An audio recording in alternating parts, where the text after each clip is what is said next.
नमस्कार मित्रांनो, सिको सिम्पलीकडनं आपलं स्वागत. सुरू करूया फन विथ फिजिक्स 5 फन. आपण महाराष्ट्र स्टेट बोर्ड 11वी फिजिक्सचा सिलेबस शिकत आहोत. आपण सुरू केलं होतं युनिट्स अँड मेजरमेंट्स. मागच्या व्हिडिओमध्ये आपण फिजिकल क्वांटिटीजचा अभ्यास केला होता. त्याच्यामध्ये आपण फंडामेंटल क्वांटिटीज शिकलो होतो. ह्याच्यामध्ये आपण 7 फंडामेंटल फिजिकल क्वांटिटीज बघितल्या, ज्याच्यामध्ये आपण length, mass, time, temperature, electric current, luminous intensity, amount of substance या सगळ्या क्वांटिटीज आपण बघितल्या. त्यावरनं इतर क्वांटिटीजची युनिट्स कशी काढायची आपण ते पण शिकलो होतो. त्यांना म्हणतात डिराइव्ड क्वांटिटीज. म्हणजे समजा व्हेलॉसिटी दिली असेल तर तिचं जे असतं फॉर्म्युला डिस्टन्स अपॉन टाइम, म्हणून त्याचं युनिट फंडामेंटल क्वांटिटीजवरून आपण काढलं होतं मीटर पर सेकंड. अशा बऱ्याच आपण क्वांटिटीज बघितल्या. नंतर आपण 2 सप्लिमेंटरी क्वांटिटीज बघितल्या होत्या, प्लेन अँगल आणि सॉलिड अँगल. ओके नाही. आता नंतर आपण बघितलं तर डायमेन्शन्स. मग आपण ह्याच्यामध्ये बॉक्समध्ये हे एम, एल आणि टी अशा पद्धतीचं हे नोटेशन आपण शिकलो होतो. आता जर सपोज वेलॉसिटी दिली असेल तर त्याचे डायमेन्शन्स काय येणार? मासचे डायमेन्शन 0 असतात, एल आणि अपॉन सेकंड हे टाइमचं असतं युनिट, म्हणून ते एल टी रेस टू -1 अशा पद्धतीचे आपण डायमेन्शन्सच्या बऱ्याच फिजिकल क्वांटिटीजचे डायमेन्शन्स काढले होते. मग आपण प्रिन्सिपल ऑफ होमोजिनिटी बघितलं होतं. प्रिन्सिपल ऑफ होमोजिनिटी यामध्ये आपण काय बघितलं की सिमिलर क्वांटिटीजचीच काय होते, ऍडिशन किंवा सबट्रॅक्शन. आपण हे वापरून अशा पद्धतीचं इक्वेशन सोडवलं होतं, आठवत आहे का? a - t² upon bx. मग जर आपल्याला ह्याचे आणि सगळ्यांचे किंवा ह्याचे डायमेन्शन जर दिले असतील टीचे, एक्सचे, आणि सांगितलं असेल की हे काय, तर त्याच्यावरनं a आणि b चे कसे काढायचे हे बघितलं होतं. अजून आपण बघितलं होतं p = p0 exponential minus alpha T. मग आपण अल्फाचे जर डायमेन्शन्स काढायचे असेल तर ते कसं काढायचं ते आपण ह्या प्रिन्सिपलचा वापर करून काढलं होतं. आजच्या लेक्चरमध्ये आपण युजेस ऑफ डायमेन्शनल अनालिसिस बघणार आहोत. ठीक आहे. तर ह्याचं पहिलं ऍप्लिकेशन जे आहे डायमेन्शनल अनालिसिस, आपण जे एम, एल आणि टी चे सगळे जे नोटेशन शिकलो किंवा त्याच्यावरनं जे डायमेन्शन्स काढले बाकीच्या क्वांटिटीजचे, त्याचा यूज काय आहे? पहिला म्हणजे to check correctness of equations. म्हणजे जर तुम्हाला एखादं इक्वेशन दिलं आहे आणि सांगितलं की वरवर बघा की हे करेक्ट आहे की नाही आहे.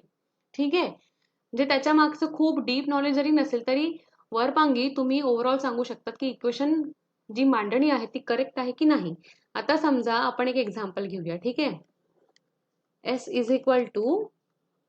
ut plus half at². ठीक आहे. ह्यामध्ये जर सांगितलं असेल की S ही काय आहे? डिस्प्लेसमेंट आहे, u ही वेलॉसिटी आहे, t म्हणजे टाइम आहे आणि a हे ऍक्सलरेशन आहे. जर कोणी हे इक्वेशन तुम्हाला दाखवलं आणि विचारलं की हे बरोबर आहे की ते सांगा. ठीक आहे. मग कसं करणार की दोन्ही बाजूंचे जे डायमेन्शन्स येतात ते आपण मॅच करायचे. आता बघा, ही जी लेफ्ट हँड साइड आहे LHS, LHS मध्ये काय दिलेलं आहे? डिस्प्लेसमेंट आहे. त्याचे डायमेन्शन्स काय येणार? लेंथचे डायमेन्शन येणार, कारण की डिस्प्लेसमेंट आहे, म्हणून इथे M0 L1 T0 असं येणार. ठीक आहे. आता RHS चे बघूया. RHS मध्ये काय आहे की UT. आता U म्हणजे काय? वेलॉसिटी. वेलॉसिटीचे डायमेन्शन्स काय आहे? M0 लेंथ अपॉन टाइम आहे ना, म्हणून L1 T-1. ठीक आहे. आता इनटू टाइम आहे, टाइमचे डायमेन्शन T. ठीक आहे. त्यानंतर आता हे काय येणार? इथे हा T-1 आणि हा T कॅन्सल होणार, म्हणून पहिली जी ही आहे बाजू UT ही जी टर्म आहे त्याचे डायमेन्शन्स काय मिळाले आपल्याला? फक्त लेंथचे डायमेन्शन मिळाले. इथे M0 पण झाला आणि T सुद्धा 0 झाला. ठीक आहे.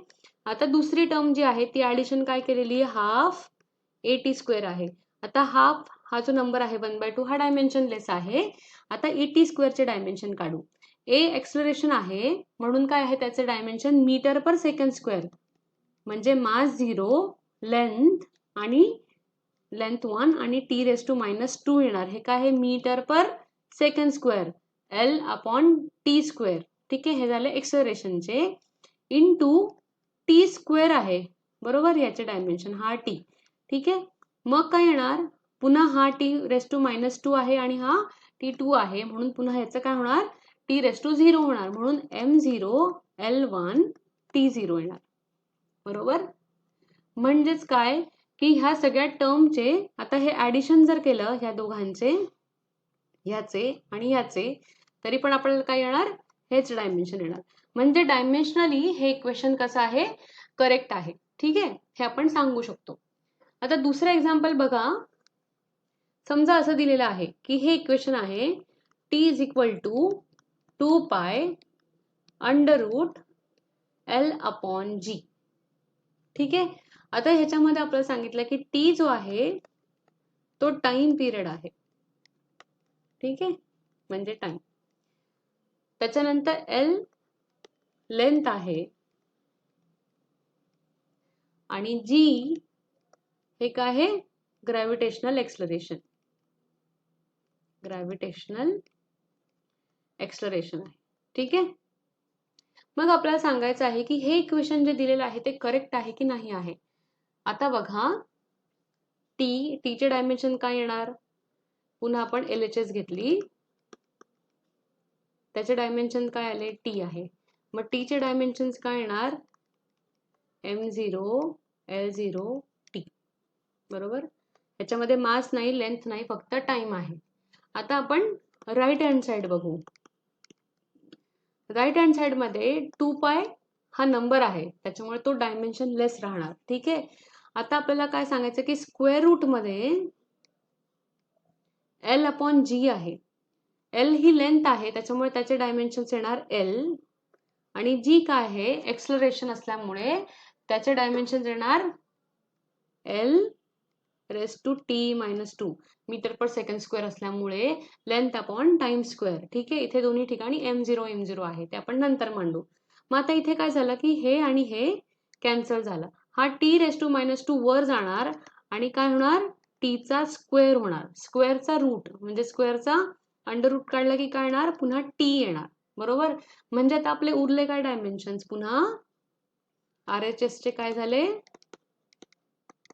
m0 l0 आणि फक्त उरला काय होता, t, बरोबर. हे दोन्ही सेम असल्यामुळे हे इक्वेशन काय आहे, करेक्ट आहे, हे तुम्ही सांगू शकता. नेक्स्ट ऍप्लिकेशन आहे to find the conversion factor between the units of same physical quantity. म्हणजे तुम्हाला जर दोन फिजिकल क्वांटिटीज दिल्या असतील ज्या सेम आहेत, एकाच क्वांटिटीजचे दोन वेगवेगळे युनिट्स असतील, तर ते एकमेकांमध्ये तुम्ही कसं कन्वर्ट करू शकता ते आपण बघू.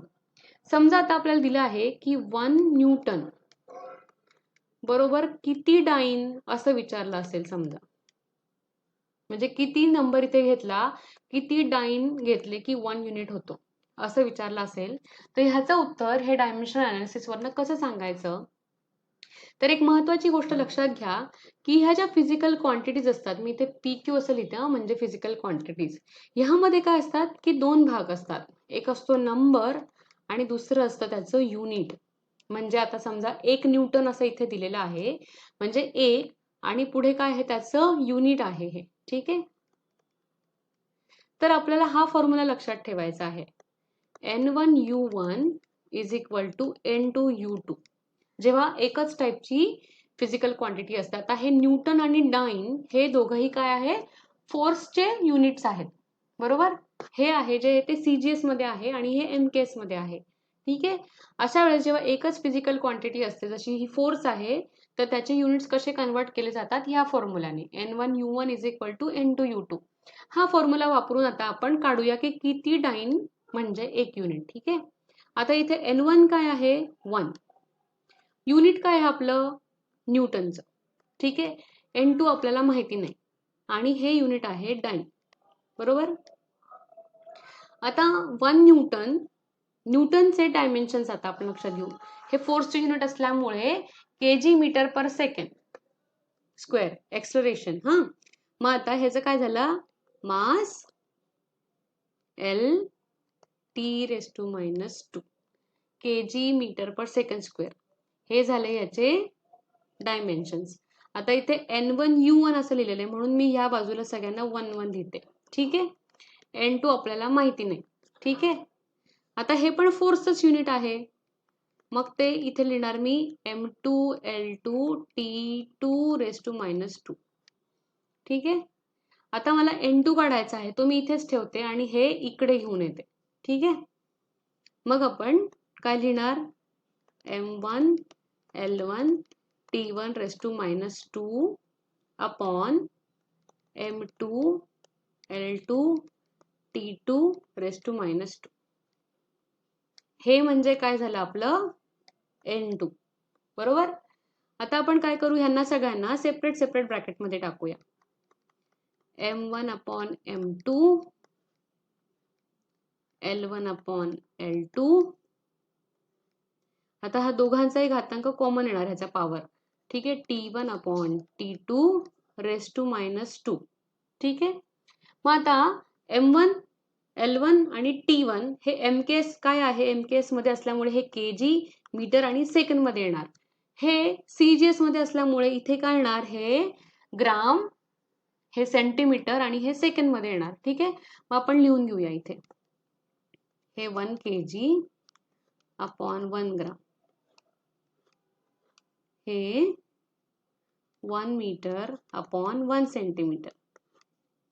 इकडे येणार सेकंड आणि इथे पण सेकंदच आहे, रेस टू T-2.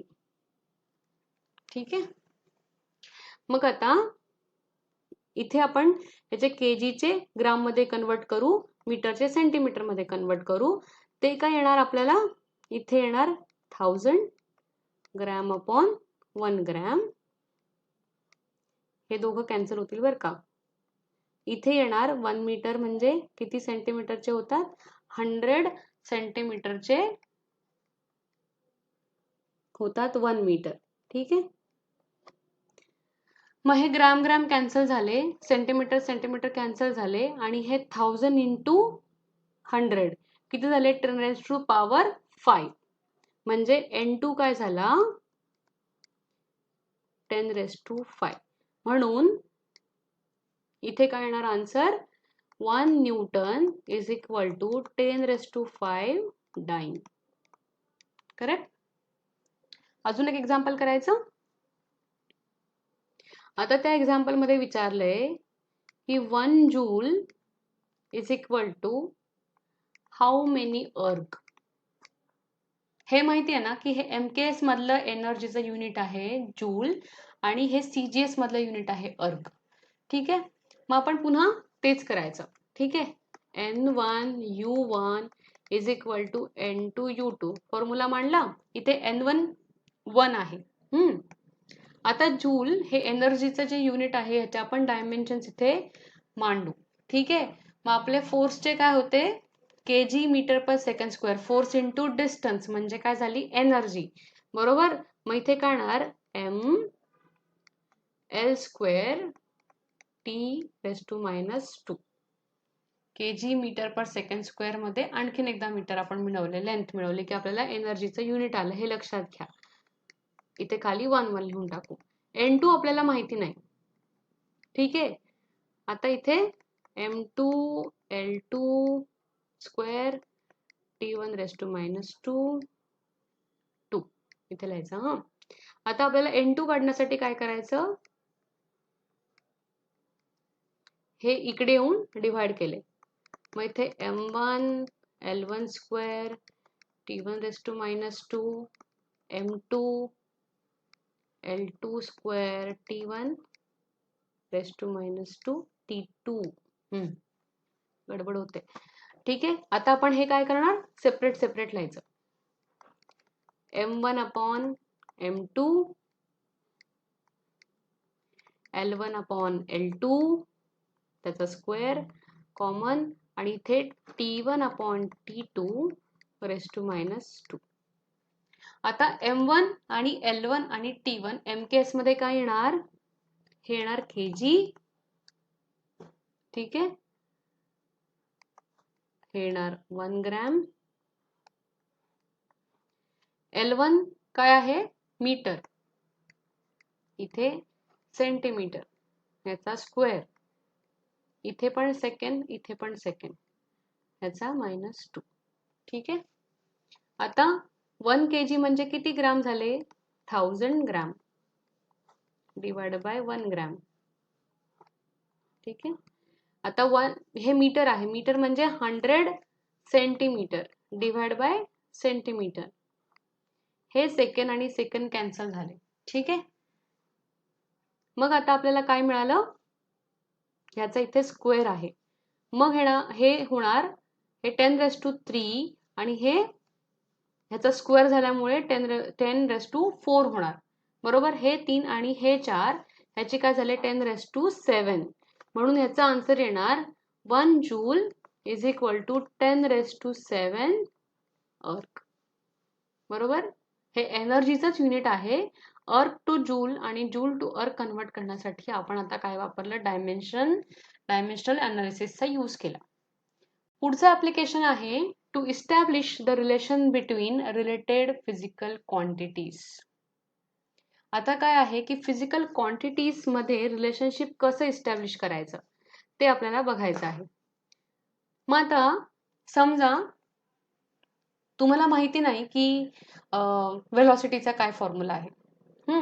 फक्त कोणीतरी सांगितलं की व्हेलॉसिटी समहाऊ प्रोपोर्शनल आहे डिस्टन्सच्या आणि प्रोपोर्शनल आहे टाइमच्या, आणि तुम्हाला व्हेलॉसिटीचे डायमेन्शन्स माहित आहे. ते डायमेन्शन्स आता बघूया. तुम्ही कसं काढणार की v इज इक्वल टू, आता दोघांचा एक प्रोपोर्शनॅलिटी कॉन्स्टंट मांडणार k, इथे d ची किती पॉवर आहे ते तुम्हाला माहिती नाही. बरोबर. कसं प्रोपोर्शनल आहे म्हणजे डिस्टन्सच्या स्क्वेअरला प्रोपोर्शनल आहे की डिस्टन्सच्या क्यूबला प्रोपोर्शनल आहे ते तुम्हाला माहित नाही. म्हणून तुम्ही याची इथे पॉवर मांडली अल्फा आणि टाइमची पॉवर मांडली बीटा.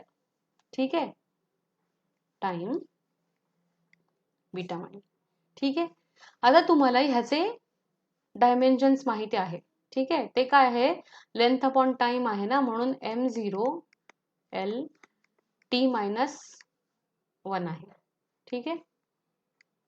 आता k हा कॉन्स्टंट असल्यामुळे त्याचे काही डायमेन्शन्स नाहीये, तो डायमेन्शनलेस आहे. ठीक आहे. आता डिस्टन्स लेंथचं त्याला डायमेन्शन येणार आणि ते रेस टू अल्फा आणि इथे टाइमचा t रेस टू बीटा. ठीक आहे. आता इथे मास नाहीये. मग आता आपण काय करणार की ज्या काही समान ज्या टर्म्स आहेत, ज्या काही डायमेन्शन्स आहेत त्याच्या पॉवर आपण इक्वेट करणार. l is equal to l raise to alpha. मग आता इथे याची पॉवर काहीच नाही म्हणजे ती काय असते 1 असते, म्हणजे अल्फा इज इक्वल टू काय आलं 1 आलं. ठीक आहे. इथे t raise to -1 is equal to t raise to beta, म्हणून बीटा इज इक्वल टू काय येणार -1. बरोबर. मग आता हे अल्फा आणि बीटाचे व्हॅल्यूज आपण या फॉर्म्युलामध्ये घातले, म्हणून v इज इक्वल टू काय येणार की हा कॉन्स्टंट k जो काही असेल आणि डिस्टन्स हे जे होतं याची पॉवर अल्फा ती 1 आहे आणि टाइमची पॉवर काय आली -1, म्हणून व्हेलॉसिटी इज इक्वल टू, आता आपल्याला एक्सपेरिमेंटली माहिती आहे की हे 1 आहे, म्हणून हे डिस्टन्स अपॉन टाइम हा फॉर्म्युला आपण कशावरनं काढला, या डायमेन्शनल अनालिसिस वरनं काढला. म्हणजे ह्या ज्या दोन फिजिकल क्वांटिटीज आहेत वेगवेगळ्या, म्हणजे व्हेलॉसिटी आहे, डिस्टन्स आहे, टाइम आहे, ह्या काय आहे फिजिकल क्वांटिटीज, ह्यांना आपण रिलेट केलं आणि हे रिलेशनशिप काय आहे हे आपण कसं काढलं की त्यांच्या डायमेन्शनल अनालिसिस वरनं काढलं. ठीक आहे. आता आपण अजून एक एक्झाम्पल बघूया. आता ह्या क्वेश्चन मध्ये बघा की time period t of simple pendulum depends upon length, mass and gravitational acceleration. त्याचं काहीतरी डिपेंडन्स आहे या पिरियडचा. तर आपल्याला एक्सप्रेशन फॉर टी काढायचं की ह्या टीचं इक्वेशन काय असेल, मग जर तो ह्याच्याशी आणि ह्याच्याशी प्रपोर्शन असेल तर, म्हणजेच काय, हा जर पेंडुलम आहे त्याची लेंथ l आणि हा बॉब जो आहे त्याचा मास m आणि आपल्याला ग्रॅव्हिटेशनल एक्सलरेशन g दिलेला आहे, मग आपल्याला टाइम पिरियड t म्हणजे त्याच्या ऑसिलेशनला कम्प्लीट ऑसिलेशनचा जो पिरियड आहे त्याचं एक्सप्रेशन काढायचं आहे. ठीक आहे. मग आता बघा की हा t लेंथच्या प्रपोर्शनल कसं आहे ते आपल्याला माहिती नाही, म्हणून आपण त्याची पॉवर अल्फा मानूया, m ची पॉवर बीटा मानूया आणि g ची पॉवर गामा. ठीक आहे. ह्या पॉवर्स कशासाठी कन्सिडर करायच्या असतात की याचं कारण असं आहे की टी लेंथ स्क्वेअरने जातो की लेंथ अंडर रूटने जातो, मासच्या क्यूबने जातो, कसा जातो हे माहीत नाहीये की त्याची पॉवर काय आहे, त्याचे रिलेशनशिप. म्हणून ते माहीत नसल्यामुळे आपण अल्फा बीटा आणि गामा त्याच्या पॉवर कन्सिडर केल्या. मग आपण जर कॉन्स्टंट त्याचा प्रोपोर्शनॅलिटी कॉन्स्टंट के धरला तर L raise to alpha M raise to beta G raise to gamma असं हे इक्वेशन येणार. आता हे सोडवण्यासाठी काय करायचं की फक्त दोन्ही साइडच्या डायमेन्शन्स कम्पेअर करायच्या. ठीक आहे. आता इथे के काय आहे, कॉन्स्टंट आहे म्हणून त्याचे डायमेन्शन्स कन्सिडर करायची गरज नाही. मग आता टी चे डायमेन्शन्स काय आहे, m0 l0 t1 बरोबर. आणि आता ह्या बाजूचे डायमेन्शन्स मांडू. के चे डायमेन्शन्स नाही येणार, ती डायमेन्शनलेस कॉन्स्टंट आहे. ठीक आहे. L raise to alpha L raise to alpha M raise to beta. इथे जी चा पॉवर गामा आहे, जी एक्सलरेशन असल्यामुळे त्याचे डायमेन्शन्स मांडायचे m0 l1 t raise to -2 length upon time square. हे एक्सलरेशनचे युनिट आहे की नाही, गामा. ठीक आहे. मग आता इथे काय येणार, एल ची power alpha plus gamma M raise to beta बरोबर आणि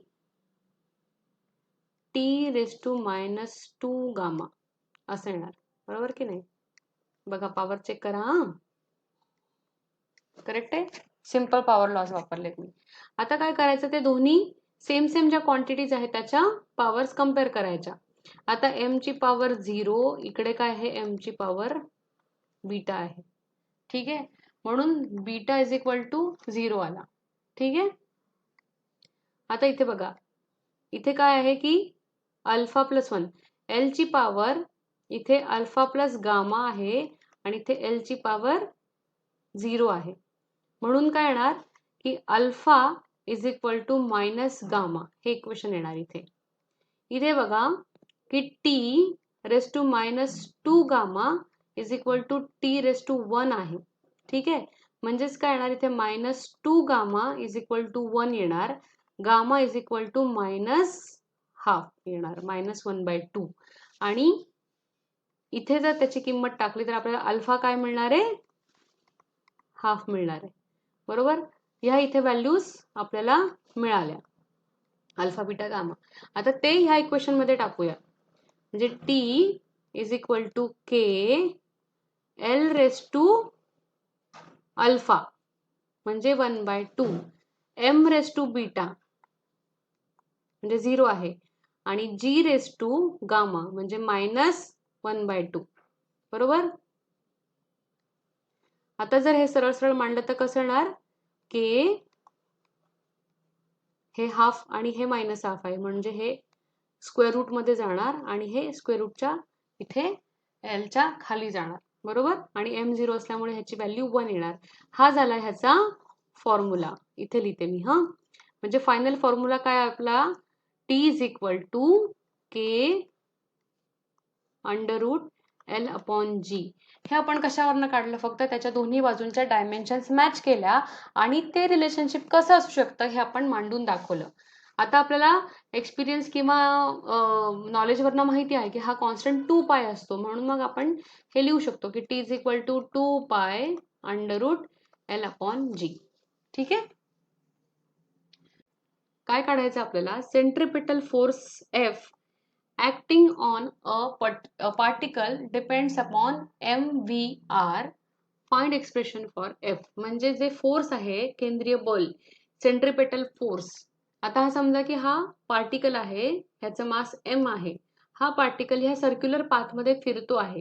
या सर्क्युलर पाथची रेडियस r आहे आणि पार्टिकलची व्हेलॉसिटी जर v आहे, तर ह्याच्यावरती जे फोर्स ऍक्ट करतं ते मास, व्हेलॉसिटी आणि आर वरती कसं डिपेंड करतं, ह्याचं रिलेशनशिप कसं दिसेल जर मांडलं तर आपण. ठीक आहे. आता हे बघा, फोर्स प्रपोर्शनल आहे. ठीक आहे. कसा, कोणाच्या, मासच्या किती पॉवर प्रपोर्शनल आहे माहिती नाही म्हणून आपण हे ए मानू, व्ही रेस टू बी आणि आर रेस टू सी. बरोबर. म्हणजे हे एम स्क्वेअरनी जातं, m1/3 जातं, कसं जातं माहिती नाही, म्हणून ह्याच्या प्रत्येकाच्या पॉवर्स ज्या आपल्याला माहित नाही म्हणून ते ABC कन्सिडर केलं. मग काय येणार इक्वेशन, जर कॉन्स्टंट k असेल प्रोपोर्शनॅलिटीचा तर F is equal to k into m⁴a v⁴b r⁴c असं येणार. आता आपल्याला काय करायचंय की फक्त या दोघांच्या डायमेन्शन्सला कम्पेअर करायचं आहे. आता फोर्सचे डायमेन्शन्स काय आहे, m l t⁻², बरोबर. kg metre per second square असं त्याचं युनिट आहे की नाही. युनिट आठवलं की डायमेन्शन्स आठवतात. इज इक्वल टू k, इथे काय येणार m⁴a, इथे v आहे. v म्हणजे काय, metre per second, length upon time l1 t⁻⁻1⁵b, correct. आणि r हे पुन्हा लेंथचाच फॉर्म आहे म्हणून इथे l⁴c असं येणार. ठीक आहे. आता आपल्याला दोघांच्या पॉवर कम्पेअर करायच्या आहे. m⁴1 आहे इथे m⁴a आहे म्हणून काय झालं, a इज इक्वल टू 1 आलं. ठीक आहे. इथे काय येणार, हा l1 इंटू b प्लस ही l ची पॉवर c, म्हणजे इथे काय येणार, हा जो आहे इथे LHS जो आहे लेफ्ट हँड साइडचा l1 is equal to l इथे b प्लस c येणार. ठीक आहे. म्हणजे आपल्याला काय इक्वेशन मिळालं, b plus c is equal to 1. त्यानंतर इथे काय आहे, इथे t⁻⁻b झाला तो आणि t⁻² कम्पेअर करायचा, म्हणजे t⁻² is equal to t⁻⁻b. म्हणून काय झालं, b इज इक्वल टू 2 मिळाला आपल्याला. तो या इक्वेशन मध्ये टाकला की c म्हणजे काय येणार, मग इथे 2 टाकल्यानंतर c इज इक्वल टू -1 येणार. बरोबर. आपल्याला a, b आणि c च्या व्हॅल्यूज मिळाल्या, त्या आता आपण या इक्वेशन मध्ये टाकू. मग F इज इक्वल टू काय येणार, k m⁴a 1. ठीक आहे. v⁴b आहे म्हणजे v⁴b, b काय आहे 2 आणि r⁴ काय आहे c म्हणजे -1. बरोबर. याचाच अर्थ काय झाला, F is equal to k into mv² आणि r⁻1 असल्यामुळे हे खाली जाणार. बरोबर. आणि एक्सपेरिमेंटली हा k काढलेला आहे तो आहे इक्वल टू 1, म्हणून सेंट्रिपेटल फोर्सचा फॉर्म्युला काय आला, mv² अपॉन r. तुम्ही परीक्षेमध्ये k मांडून जरी उत्तर लिहिलं आणि हे रिलेशनशिप काढलं तरीही करेक्ट आहे. प्रोपोर्शनॅलिटी कॉन्स्टंट त्यावेळी माहीत असल्याची गरज नाही, हे लक्षात ठेवा.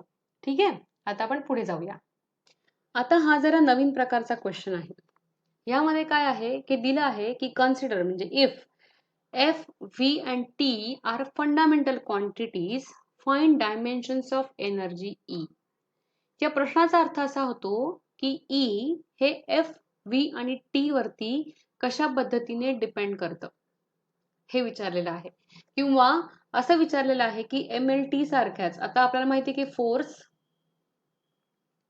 फोर्स आणि वेलॉसिटी ह्या काही फंडामेंटल क्वांटिटीज नाही आहेत, पण त्या आहेत असं धरलं तर एनर्जीचं जे इक्वेशन आहे ते F, V आणि T च्या फॉर्म मध्ये ह्यापैकी कसं दिसेल, म्हणजे F_v - 1 t⁻⁻1 असं दिसेल की B सारखं दिसेल, कसं दिसेल हे आपल्याला काढायचं आहे.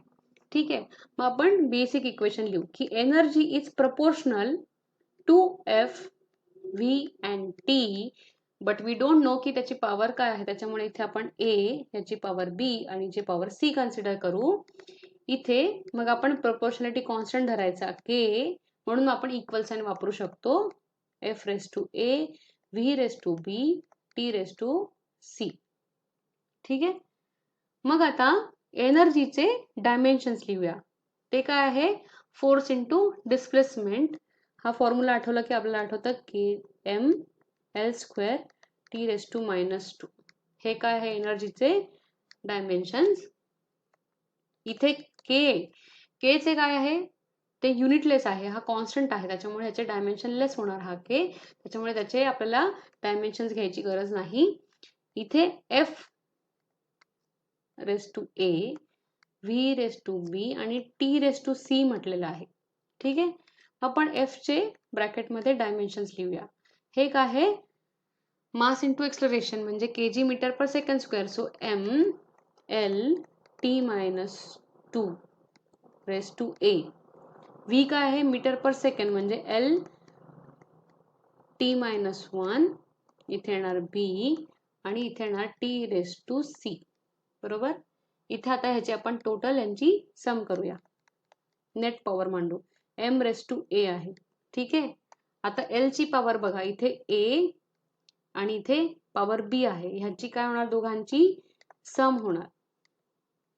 आता t ची पॉवर मांडू, इथे काय -2a, इथे -b आणि इथे c आहे. सो इथे काय होणार, -2a plus b plus c.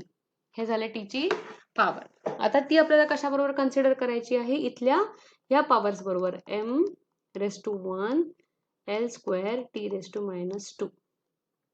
So इथे काय आहे, m1 आणि इथे m पॉवर a आहे. So a is equal to काय येणार, 1.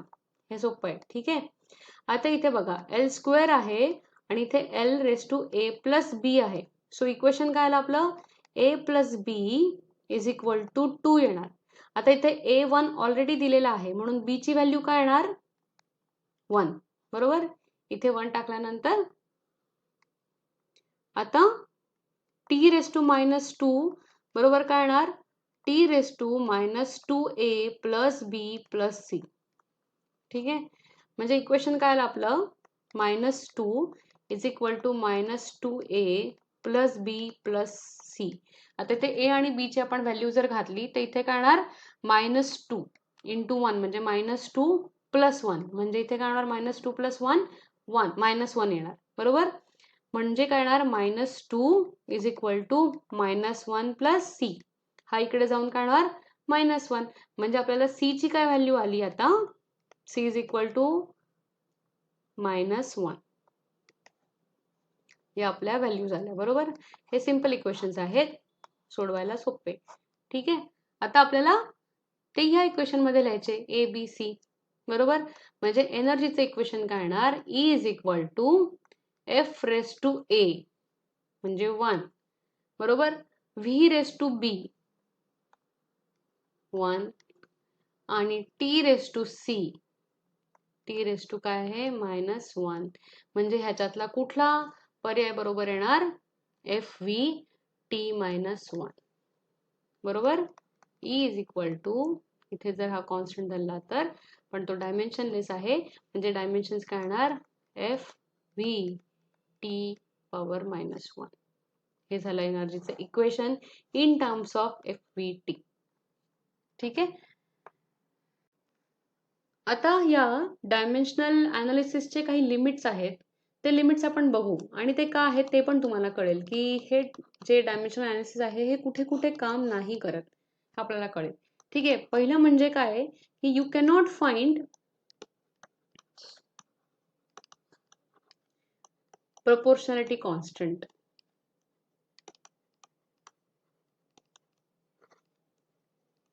ठीक आहे, म्हणजे ह्याची जी व्हॅल्यू आहे, प्रोपोर्शनॅलिटी कॉन्स्टंटची जी व्हॅल्यू आहे ती आपण सांगू नाही शकत.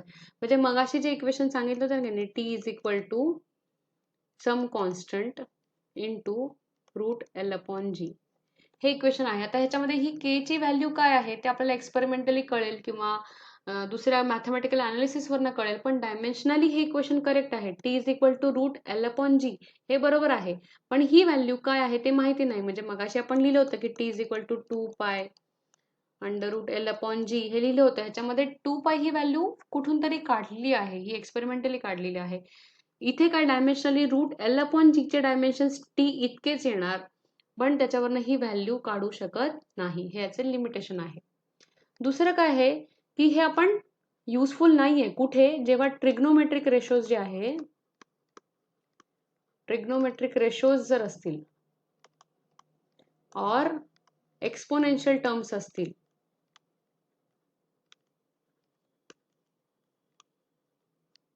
ज्या एक्सप्रेशन्समध्ये ट्रिग्नोमेट्रिक रेशोज किंवा एक्सपोनेन्शियल टर्म्स इन्व्हॉल्ड आहे तिथे हे ऍप्लिकेबल नाही आहे. ह्याचं एक्झाम्पल बघा की समजा आता तुम्ही जेव्हा सिम्पल हार्मोनिक मोशन शिकाल म्हणजे ऑसिलेटरी मोशन ऑसिलेशन्स वगैरे जेव्हा होतात तेव्हा त्याच्या डिस्प्लेसमेंटचा एक फॉर्म्युला आहे, तो आहे x is equal to x naught into cos omega T plus phi. म्हणजे काय की त्याचा जो जे काही ऑसिलेशन आहे म्हणजे कुठल्याही पार्टिकलची जी पोझिशन आहे त्या ऑसिलेशनमध्ये ती कुठे आहे तर ती कॉस ही ओमेगा म्हणजे त्याची अँग्युलर फ्रिक्वेन्सी, हा टाइम आहे आणि हा फेज अँगल आहे. म्हणजे या सगळ्या गोष्टींना काहीतरी अर्थ आहे. पण या सगळ्या गोष्टी कशाच्या आतमध्ये ठेवलेल्या आहेत? कॉसच्या आतमध्ये ठेवलेल्या आहे. आता कॉसची जेव्हा व्हॅल्यू आपण काढतो, समजा ही सम जी आहे ओमेगा टी प्लस अल्फा ती 45 आली, तर कॉस्टची काहीतरी व्हॅल्यू येणार आणि ती कशी असते? डायमेन्शन लेस असते. म्हणजे हे काय येणार 1/√2 येणार ही व्हॅल्यू कॉस 45. बरोबर. म्हणजे काय येणार की ह्या पर्टिक्युलर टर्म वरती ही डिस्प्लेसमेंट कशी डिपेंड करते हे आपण सांगू शकत नाही. समजा एखादी गोष्ट आहे की तिचा फॉर्म्युला आहे, म्हणजे आता समजा say A is equal to P Q cos theta असेल, तर पी क्यू ह्या ज्या मल्टिप्लिकेशनचे डायमेन्शन्स ए या फिजिकल क्वांटिटी बरोबरच येणार, पण त्याच्यामध्ये कॉस थिटा इन्व्हॉल्ड आहे की नाही हे तुम्ही सांगू शकत नाही, कारण की ही युनिटलेस गोष्ट आहे, याला डायमेन्शनलेस नाही. बरोबर, डायमेन्शन्स नाही याला. त्यामुळे ह्याचा काय इफेक्ट होतो ह्या क्वांटिटीवरती हे तुम्ही सांगू शकत नाही आणि ह्याचा सिग्निफिकन्स काय आहे ह्या इक्वेशनमध्ये ते तुम्हाला सांगता येणार नाही. हे याचे लिमिटेशन आहे. आता जसं बघा की तुमचं रेडिओ ऍक्टिव्ह डीके आहे ना, म्हणजे एन इज इक्वल टू त्याचं काय आहे की कुठल्याही वेळेस जेव्हा रेडिओ ऍक्टिव्ह एखादा इलेमेंट आहे तो डीके होतो, जेव्हा तो त्याचं रेडिएशन्समुळे जेव्हा तो कमी कमी होत जातो त्याच्यातले नंबर ऑफ पार्टिकल्स, तर त्याचं फॉर्म्युला काय आहे? N is equal to n0 raise to minus lambda T.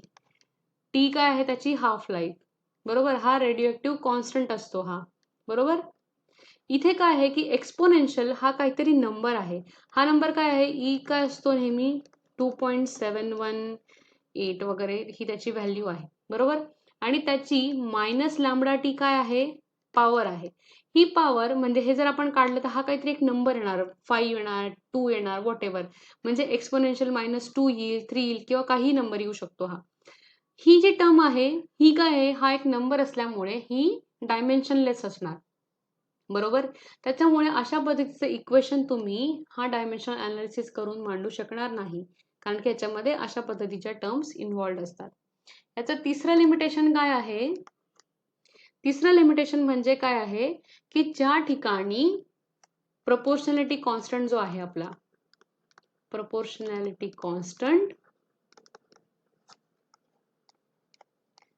Constant is not dimensionless. याचा अर्थ काय होतो की जसं आपण मगाशी इक्वेशन मांडतो की नाही की एफ इज इक्वल टू, आता आपण सांगितलं की के इंटू एम ए. आता हा जर के 1 असेल किंवा कुठलाही नंबर असेल, म्हणजे मगाच्या इक्वेशन मध्ये T is equal to 2 under root L upon G आहे. ठीक आहे. इथे हा काय आहे? इथे टी आणि इथे रूट मध्ये एल आणि जी चे जेव्हा डायमेन्शन्स आपण काढतो तेव्हा त्या मॅच होतात, म्हणजे हे इक्वेशन डायमेन्शनली करेक्ट आहे असं आपण सांगू शकतो. पण समजा हा जो कॉन्स्टंट इथे मांडलेला आहे, हा कॉन्स्टंटला सुद्धा काही युनिट्स असतील तर आपण हे पद्धतीचे अनालिसिस जे आहे ते करू शकत नाही. फॉर एक्झाम्पल, आता ग्रॅव्हिटेशनल फोर्स जे आहे दोन वस्तूंमधलं, जसं इथे मास एम असेल M1 आणि इथे मास M2 असेल, ह्याच्यामध्ये जे ग्रॅव्हिटेशनल फोर्स काम करतं त्याचा फॉर्म्युला काय आहे की एफ इज इक्वल टू जी. हा त्याचा प्रोपोर्शनॅलिटी कॉन्स्टंट आहे, ते M1 इंटू M2 वरती ह्याच्या गुणाकारावरती किंवा दोघांच्या प्रोपोर्शनल असतं आणि डिस्टन्स r असेल तर त्या डिस्टन्सच्या इनवर्स ऑफ स्क्वेअरने जातं, म्हणजे अपॉन r स्क्वेअर अशा पद्धतीने जातं. आता हा जो प्रोपोर्शनॅलिटी कॉन्स्टंट आहे जी, हा जी काही डायमेन्शनलेस नाही. हा जी काय आहे? जीची व्हॅल्यू काय असते? 6.67 into 10⁻⁻11 metre cube upon kg second square. हे काय आहे, ह्याचे डायमेन्शन्स आहेत. त्याच्यामध्ये लेंथचं डायमेन्शन आहे, मासचं आहे आणि टाइमचे पण डायमेन्शन्स आहेत. म्हणून ही जी कॉन्स्टंट आहे, हा जो कॉन्स्टंट आहे जी, हा काय डायमेन्शनलेस नसल्यामुळे काय होतं की इथे मग जेव्हा आपण डायमेन्शन अनालिसिस काढू की M1 M2 आणि R² डायमेन्शन्स आपण जेव्हा मांडू तेव्हा ते फोर्स इतके येणार नाही, कारण की आपल्याला ह्याचे पण डायमेन्शन्स इथे कन्सिडर करावे लागतात आणि ते माहीत नसेल तर आपण अशा पद्धतीचं जे काही डायमेन्शन अनालिसिस आहे तो ह्याच्याबद्दल करू शकत नाही. म्हणजे प्रपोर्शनॅलिटी कॉन्स्टंट ज्यावेळेस डायमेन्शनलेस नसेल त्या ठिकाणी किंवा त्याला स्वतःचे जेव्हा युनिट्स असतात त्यावेळेस आपण ह्या पद्धतीचं अनालिसिस करू शकत नाही. ठीक आहे. आता चौथं जे ह्याचं लिमिट आहे ते काय आहे, याचे लिमिटेशन्स ते म्हणजे ज्या ठिकाणी एक्सप्रेशन्स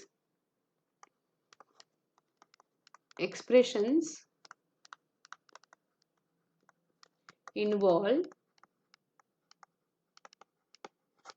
किंवा involving terms of same dimensions